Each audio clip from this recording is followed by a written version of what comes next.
What's good, y'all? You're back rocking with TFD, and we got another one. And listen, Caitlin Clark's return? Yeah, it was rough, man. Real rough. For this one, we're talking it straight to Indy. Let's get into it. Let's go. Now look, I gotta be real with you. I didn't expect this. I thought the Fever were gonna come out energized, ready to hoop. But what we got? Nah, man. Caitlin Clark's return was flat out ugly. And if you've been following the channel, you already know I warned y'all. I said it, this exact thing could happen if Caitlin was forced to play off the ball. And guess what? That's exactly what went down. And we know how Caitlin plays when she's not running the show. It's not her game. No rhythm, no feel, and definitely no momentum. Now, let's talk about Stephanie White for a second. Look, I like Coach Steph, but she's got to wear this one. She was completely outcoached by a rookie coach, and that's just facts. I expected better. I expected adjustments. I expected a game plan that maximized Caitlin's return. Yes, Golden State kept trapping her, but here's the thing. When you get blitz like that, somebody's always open. That's basic. But instead of exploiting it, the Fever fell apart. Offensively, it was a mess. Defensively, same deal. They looked lost every time the Valkyries turned up the pressure. It was just bad, man. And I gotta say it how it is. This was a disaster of a performance. The team didn't know how to handle the blitz, and Coach White didn't have an answer either. Well, this is definitely not the kind of showing Fever fans were hoping for. Plain and simple, it was a tough night at Gainbridge Fieldhouse. Indiana dropped this 180-61 to the Golden State Valkyries. Yeah, the expansion team making their franchise debut, and they came into Indy and made a statement. Now usually, a game like this, especially with the Fever's growing fan base, brings the hype. Years ago, this kind of matchup will be used to pack the place with summer campers, first-time fans, just try to build some buzz. But that's not really needed anymore. The Caitlin Clark effect is real. This team sells out buildings across the league now. And yet, despite a crowd of 16,798 packing the house today, the Fever came out flat. It was a brutal second half, especially down stretch. In the final two quarters, just 19 points combined. That's the same amount they scored in the third quarter alone. The shooting? Rough. They went something like 7-4-34 in those final two frames and couldn't buy a bucket from deep, just 6 of 27 from 3. Offense looked completely out of sync, and the Valkyries took full advantage. You know, a team like Golden State, who's really solid defensively, who try to force you into tough twos. When we drew them into the paint, you know, we tried to shoot over 4 or 5 people instead of seeing our easy passes out. Sometimes we've seen, you know, with our group that physicality lends us to getting tunnel vision. So we got to continue to work that. Man, the shooting wasn't there. The focus? Nowhere to be found. This one was just straight up frustrating, especially considering some key pieces were finally back in the mix for the Indiana Fever. Damaris Danas returned after a stellar run with Brazil, making it all the way to the AmeriCup title game down in Santiago, Chile. She had one of the most complete performances in that entire tournament. And while the team didn't plan to play her today, the rebounding issues and struggles in the paint basically forced their hand. She got minutes in the second half. And of course, the big story was Caitlin Clark. Just like Dantas, this was her first game back since June 24th. She'd missed 5 straight games, including the Commissioner's Cup Championship, and you could tell she was trying to shake off the rust. Clark ended the night with 10 points, 5 rebounds, and 6 assists, but the rhythm just wasn't there.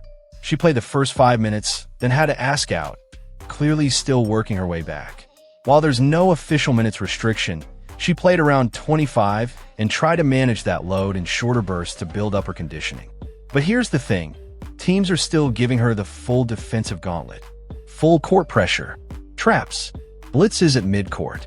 And honestly, at this point, it's not just on Caitlin. It's on the whole squad to figure it out. We've talked about this all season long. The game plan? Still not being executed.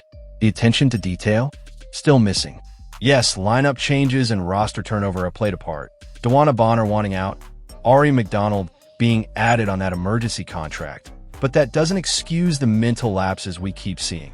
Bottom line, it's gut check time for the Fever. Here's what Caitlin had to say about her return. It felt good to be out there. I thought we started really well. I thought we were competitive. I thought we played with energy in the first 5 minutes. And then, when they kind of went on their first run, it kind of deflated us a little bit, which I'm not really sure why. But the offense, I think, for us, it starts on defense. And we, struggled, scouting report wise. We struggled personnel. We struggled to do what the coaches asked of us, and then overall we just played with more energy and effort, and those are the things that just can't happen. So it's every single person on our team, and nobody played well today, and you should look yourself in the mirror and find ways where you can get better, and come back to practice tomorrow and then play again on Friday. The Fever had a couple of real chances in this one, especially during that second and third quarter stretch when things started to tighten up. But they just couldn't capitalize, couldn't build any momentum, couldn't create separation. At one point, we were all tied up at 32, and then boom, the Valkyries flipped the switch and closed the half on a 9-0 run. Just like that, the energy shifted. Fast forward to the third quarter, Indiana made a push. They got it back to within 5, 55-50, and it looked like maybe, just maybe, they were about to flip the script. But nope. Golden State responded with a brutal 15-0 run and ended up dropping a 23-5 hammer to break the game wide open. Turnovers? Yeah, those were a killer. The Fever coughed it up 14 times, including 6 just in the second quarter. And defensively, it was rough. Way too many lapses, missed rotations, no real urgency. And you could tell Coach Stephanie White wasn't having it. In the post-game presser, she kept coming back to one thing over and over: lack of competitive fire. No energy, no edge. And that's not something you can fix with a whiteboard. That's got to come from within the team. I was disappointed because I felt like there was a lack of competitive fire. With the exception of about 2 5-minute spurts, our attention to detail was poor. I'm not sure if it's not knowing the game plan as much as, because if it's not knowing the game plan, then that's a whole nother conversation, as much as not executing the game plan. Our attention to detail, undisciplined. I felt like our energy and our competitive fire was not there, and that's disappointing. So there was one notable change to the starting lineup, aside from, of course, the big return of Caitlin Clark. But no, it wasn't Ari McDonald who hit the bench. It was actually Lexi Hull, Clark's close friend and usual running mate, who moved out of the starting 5. Why? The Fever wanted a dual guard setup in the backcourt. With Caitlin, Ari, and Kelsey Mitchell all on the floor, they were hoping the extra ball handling could help relieve some of the defensive pressure Caitlin was guaranteed to face. It's a smart move, in theory, and one they've clearly been working on in practice over the last few days. And honestly, Ari has earned it. She's been sharp since rejoining the team, bringing energy, defense, and making the most of her touches. That decision may stick moving forward if she keeps playing at this level. Now, speaking of stepping up, let's give some credit to Mikayla Timpson. She might have been the only real bright spot for Indiana in this game. She logged 20 minutes, her 5th straight game hitting double-digit minutes, and she's making every one of them count. And with the Fever getting crushed on the boards, -11 overall, and giving up 10 offensive rebounds just in the second half, they needed Timpson out there. Those second-chance points were brutal. In fact, it was one offensive rebound by the Valkyries that sparked that massive third-quarter run right after Indiana cut it to 5. So yeah, this one hurt, but there were a few pieces worth building on. I think she's been tremendous. The athleticism that she has, she blocks shots, she gets her hands in passing lanes, and I think she's still navigating kind of how we're playing and figuring that out and getting minutes under her belt, but she's going to be a great asset for us as we go forward here, and I'm just really proud of her. She comes in every single day, works as hard as she can, is a great teammate, and when her numbers have been called, she's really produced. So it's really awesome to see the way she's playing, and I know she'll keep it up going forward. For every young player, coming into the league, particularly post position, it's learning the feel and her ability to continue to grow, continue to get her work in outside of practice time with Keith, our player development coach.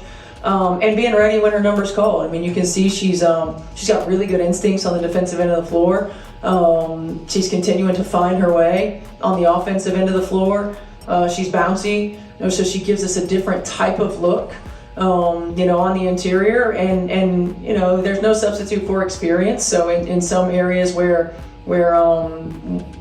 opponents might take advantage, it's just experience. And I think she's come so far in these last 4 or 5 games and anticipate her continued growth. Once again, we heard it loud and clear. Stephanie White was not happy, disappointed in the effort, frustrated by the lack of attention to detail.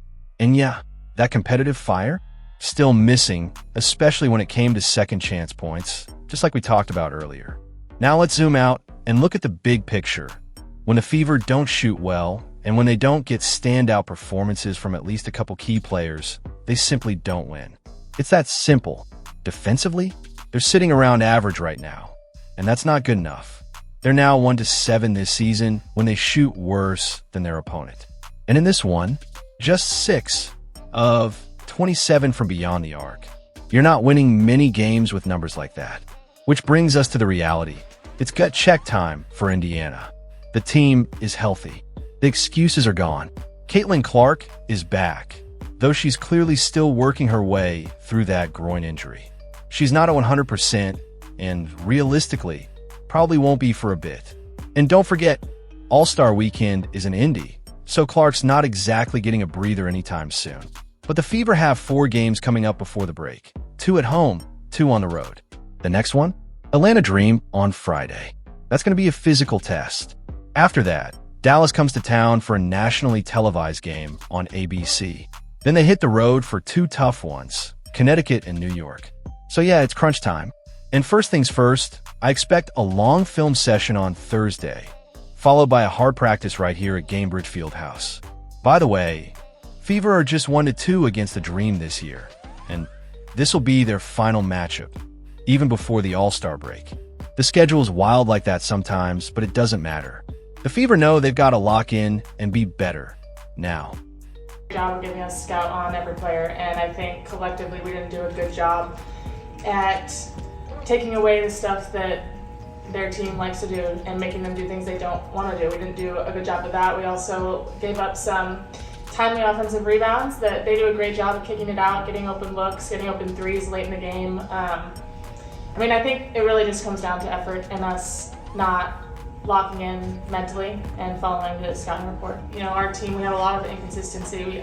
We raise to the occasion when we're playing for 30,000, and then we need to bring that level of focus and that level of energy every single day. It's really hard to win in this league, and I think we need to focus every game because all of these games matter when September, October comes. So it's really just going to come to us, and we really need to regroup, turn the page, learn from this, and come with a better mindset on Friday. Hey, at this point, you have to consider the possibility that the Indiana Fever are in on the plot to destroy Caitlin Clark. Stephanie White is an idiot, should be fired. This woman played Ari McDonald 18 minutes in the first half. 3 weeks ago, Ari McDonald wasn't on a WNBA roster.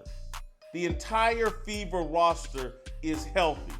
And Ari McDonald plays 18 minutes in the first half, throws Caitlin Clark and the chemistry between Caitlin Clark and Aaliyah Boston completely out the window. They get beat by 19 points by an expansion team at home. There is a plot to destroy Caitlin Clark, and Stephanie White and the Indiana Fever might be in on it. They just laid down, did not play. Stephanie White, someone needs to walk her into a room and say, hey, look here, baby girl, I know you and Lisa Salters got this thing going on, but Ari McDonald is not Lisa Salters' daughter. That's not her niece, that's not her daughter, that's not a baby version of Lisa Salters. That's a woman that should be lucky she's on a WNBA roster. Ain't no way she should be in our starting lineup. This is a joke and a disaster of a season. I don't know if it's fixable. They all hate Caitlin Clark. Once again, the Fever take the L, this time 80-61. And just when it felt like they were turning a corner, hovering above .500, looking like they were about to make a push, nope. Now they dropped to 9-10 on the season, back under that break-even line. And look, I've been trying to stay cool about this whole Caitlin Clark and Fever situation, but man, it's getting hard to ignore. Somebody finally said what I've been thinking for weeks, and honestly, he took the words right out of my mouth. Let's just call it what it is. They don't like Caitlin. They don't want her to lead. They don't want her style. They don't want her here. And you can feel it. Every game, every press conference, every lineup decision. It's there. And that's a problem, y'all. A big one. So I need y'all to sound off right now down in the comments. Do you think the Fever are truly backing Caitlin Clark? Or is there something deeper going on behind the scenes? Keep those bells on. We got to talk about this one.